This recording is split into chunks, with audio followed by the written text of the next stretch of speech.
గ్రామానికి రావడానికి వీలు లేదని వాళ్ళ ఒక శపథం తీసుకున్నారు. అది ఎవరు? గ్రామ పెద్దలు, చిన్నలు అందరూ ఆలోచన చేసి అక్కడ తీర్మానం చేసుకోరు. మరి మన భీమనపల్లి గ్రామంలో ఆనాడే మా తల్లిదండ్రులు కట్టిన బడి ఉన్నది కదా, కట్టించిన ఆ రోజు నా పిల్లలు అద్భుతంగా ఉండాలని. మరి ఆ బడి మూతపడుతుంటే చూస్తున్నారుగా అయ్యా, పడవ పడ్డదిగా. ఏదో నిన్న ఓ చిన్న స్కూల్ అయితే అందులో చిన్న స్కూల్కి ఆ చిన్న స్కూలు మంచిగా కావాలని అందులో ఉన్న ఒక సారు కస్తూరి చరణ్ అని ఆ ఫౌండేషన్ ద్వారా అన్న ఈ మునుగోడులో అతన్ని నాగార్జున సాగర్ గుర్రంపోడు మండలం కొప్పోలు గ్రామము. కానీ ఈ రాష్ట్రంలో పేద పిల్లలు చదువుకోవడానికి ఎక్కడ ఒక మాట అతను చెవులేస్తే సరే, అయ్యా మాకు ఇది కావాలంటే ఆ బడులు చాలా ఈ మునుగోడులో ఎన్ని బడులు కట్టించిండు, ఎన్ని బడులు పాత పడితే మళ్ళీ కొత్తగా చేయించి ఆ బడులకు కుర్చీలు కావచ్చు, పుస్తకాలు కావచ్చు, బట్టలు కావచ్చు, మెటల్ ఆ కస్తూరి చరణ్ అన్న గారు పిల్లల భవిష్యత్తు కోసం బాట వేసి ఇచ్చిండు. ఇప్పుడు నిన్న కూడా మీ భీమనపల్లి గ్రామంలో చిన్న స్కూల్ కి 3 లక్షల రూపాయల దాకా ఖర్చు పెట్టి అది అతి అద్భుతంగా చేసి నిన్న ఓపెన్ చేయించిపోయింది. పెద్దబడి కూడా ఉన్నది. అందులో పెద్దబడి టీచర్లు రాలేనున్నా ఇడికి పక్కనే 2 కన్నీ ఉన్నాయిగా. మరి చిన్నబడి ఓపెన్ అవుతుంది అన్నప్పుడు పెద్దబడి టీచర్లు కూడా అట్లా వచ్చిపోతే ఏమన్నా అవునా? చిన్నబడిలో చదివిన పిల్లలుగా మన అన్నకు పోయేది, ఇళ్ళకెళ్ళి అన్నకు రాలే, రాలేదా? వచ్చిన వాళ్ళు ఏమన్నా చేసిరంటే ఇక వాళ్ళ పని వాళ్ళు చేసుకోవాలి కాబట్టి చేసుకోరు. నాయన కొద్దిగా మెరుగుగా నాకు గుడి దానికంటే మేలేదు నాయమన్నట్టు అంటారుగా. నేను చెక్ చేసుకుంటూ వస్తే అంతంపేట తర్వాత భీమనపల్లి జర చిన్న స్కూలు అట్లా కనిపించింది. జర్ర నయమేలే అని కనిపించింది. ఎందుకు? అందులో 10 మంది టీచర్లున్నా 5 మంది టీచర్లున్నా అందులో ఒక సారు అతి అద్భుతంగా దాన్ని శ్రద్ధ పెట్టి బాగా టైట్ తీసుకుంటూ పిల్లలకు చదువు రావాలని ఒక సారు తీసుకుంది కాబట్టి అది అట్లొచ్చింది, అట్లా నడుస్తుంది.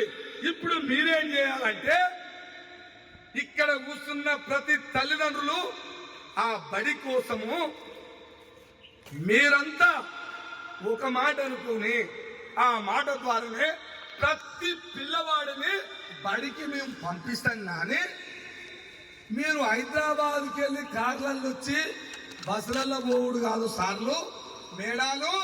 మీరు మా ఊళ్ళోనే ఉండి చదువు చెప్పాలమ్మా.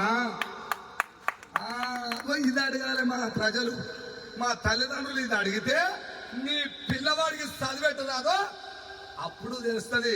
వాళ్ళు అడగనంత కాలం వాళ్ళు వస్తూనే ఉంటారు, పోతూనే ఉంటారు. నువ్వు మళ్ళా పైసలు కట్టి ప్రైవేట్లా చదివించుకోవడమే జరుగుతుంది. ఇంతకంటే నేను ఎక్కువ ఏం చెప్పలేను నాయన. తప్పున్నా అడగాలి. నీకేమైనా అనుమానం వస్తుంది, 100 మందిలో ఒక్కరికన్నా వస్తుంది. ఆ ఒక్కరు నన్ను అడగండి, అయ్యా ఇప్పటిదాకా అన్ని విషయాలు బాగానే ఉన్నాయి కానీ ఫలానా విషయం పట్ల నేను తెలుసుకోవాలనుకుంటాను, నన్ను అడుగు, నేను చెప్పనా? అయిపోయి. అందుకనే మన పిల్లలని, మన ఊరు బడిని మనమే కాపాడుకోవాలి. ఈ బడిని ఇంకా వేరే ఊరు వచ్చి కాపాడడు. ఇది నిజమా అబద్ధమా? ఇక్కడ కూర్చున్న మా తల్లిదండ్రులందరూ చెప్పాలి. నిలబడ్డ తల్లిదండ్రులందరూ మన బడిని మనమే కాపాడుకుంటే మంచిగా ఉంటుంది అంటున్నా. మరి ప్రైవేటు బడిలో చదివిస్తున్నాం కదా అయ్యా, మన కాడ పైసలు ఎక్కువ ఏం లేవుగా.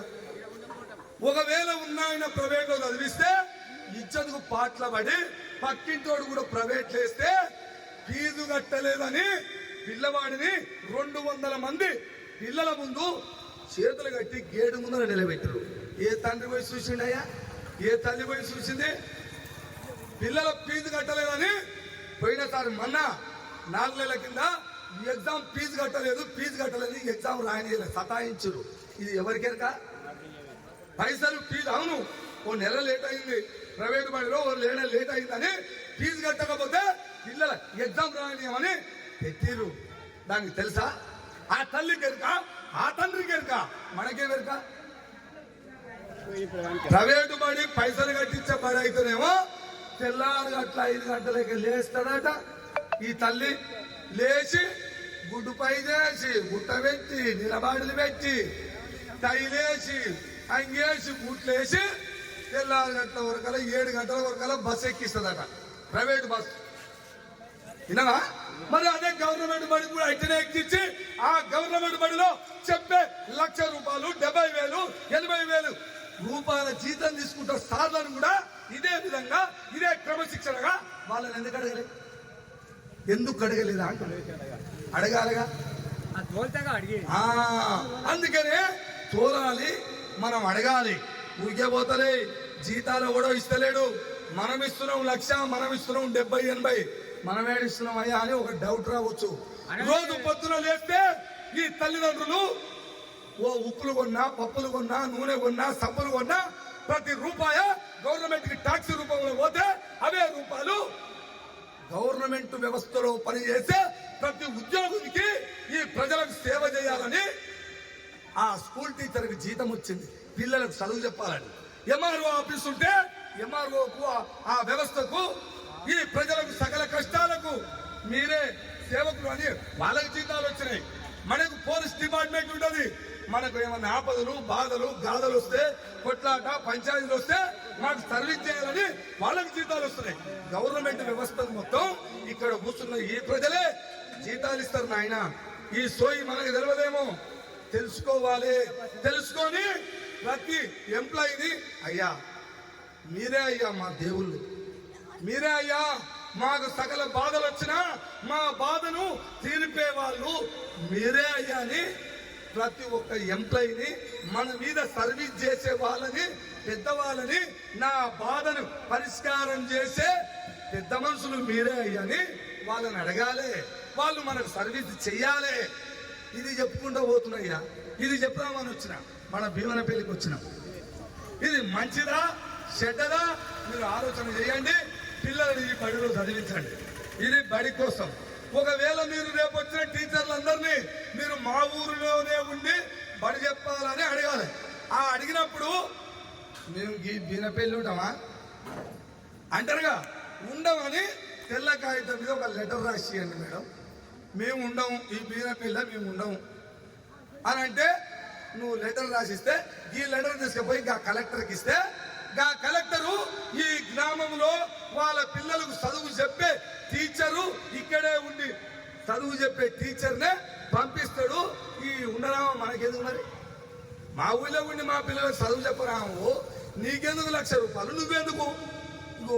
ఈ ముచ్చట తల్లిదండ్రులందరూ నిమ్మలంగా ప్రశాంతంగా రేపొచ్చే జూన్ 15వ తారీఖు స్కూలు తెరవగానే ఆ 10 మంది వస్తురా 5 మంది వస్తురా ఆ టీచర్లని మీ ఇక్కడ ఉన్న తల్లిదండ్రులందరూ మన ఊరు మన పిల్లల బాగు కోసం మీరు ఈ ఒక్క ప్రశ్న అడుగుతారని మీ పాదాలకు దండం పెడతానికి వచ్చిన